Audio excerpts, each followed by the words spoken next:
हो विद्यार्थी सङ्गठन राख्ने हो भने एउटा विद्यार्थी सङ्गठन हुनु पर्यो। हरेक पार्टीको चाहिँ विद्यार्थी सङ्गठन हुनु भएन। कर्मचारीहरूको पनि सङ्गठन हुने हो भनेदेखि ट्रेड युनियन के भन्छ हैन, त्यो पनि एउटा हुनु पर्यो। यहाँ त पार्टीगत विषय प्राध्यापकहरूको काङ्ग्रेसको एउटा सङ्गठन छ, एमालेको एउटा सङ्गठन छ, माओवादीको एउटा सङ्गठन छ। हरेक पार्टीको आफ्नो आफ्नो सङ्गठन छ, शिक्षक सङ्गठनहरू। अनि विद्यार्थीको पनि त्यही छ। त्यसैले गर्दाखेरि सबै कुरा भाँडभैलो भएको हो, त्यो कुरा हटाएको राम्रो हो।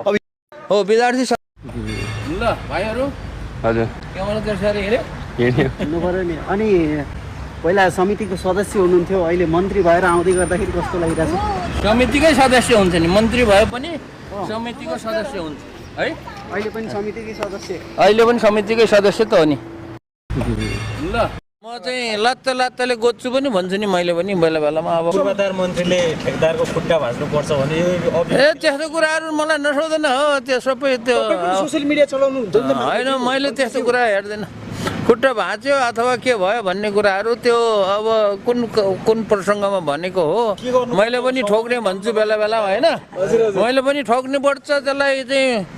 म चाहिँ लत्तले गोच्छु पनि भन्छु नि मैले पनि बेला बेलामा। अब कुन प्रसङ्गले भन्ने कुरा हो क्या त्यो कुराहरू। समयमा काम नगर्ने ठेकदारलाई गोज्नु पर्छ, ठोक्नु नि पर्छ, कालो सूचीमा राख्नु नि पर्छ। ल मन्त्रीज्यू रासोपा कहिले प्रवेश गर्नुहुन्छ भन्ने प्रश्न छ तपाईँमाथि धेरै। कहिल्यै प्रवेश गर्दैन, तिमीहरूले सपना पनि नदेखे हुन्छ। ल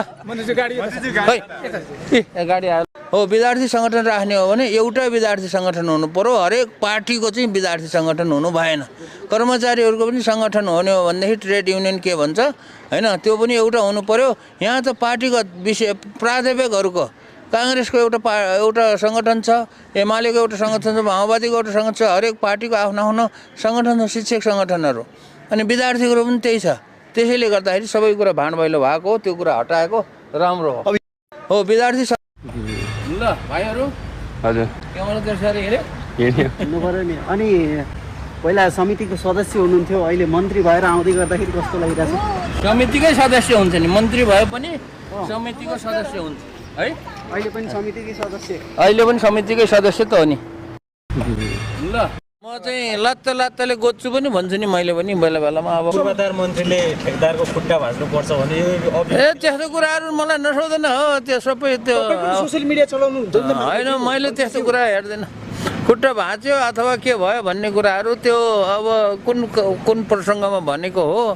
मैले पनि ठोक्ने भन्छु बेला बेला होइन, मैले पनि ठोक्नु पर्छ त्यसलाई चाहिँ। म चाहिँ लत्तले गोच्छु पनि भन्छु नि मैले पनि बेला बेलामा। अब कुन प्रसङ्गले भन्ने कुरा हो क्या त्यो कुराहरू। समयमा काम नगर्ने ठेकदारलाई गोज्नु पर्छ, ठोक्नु नि पर्छ, कालो सूचीमा राख्नु नि पर्छ। ल मन्त्रीज्यू रासोपा कहिले प्रवेश गर्नुहुन्छ भन्ने प्रश्न छ तपाईँमाथि धेरै। कहिल्यै प्रवेश गर्दैन, तिमीहरूले सपना पनि नदेखे हुन्छ। ल गाडी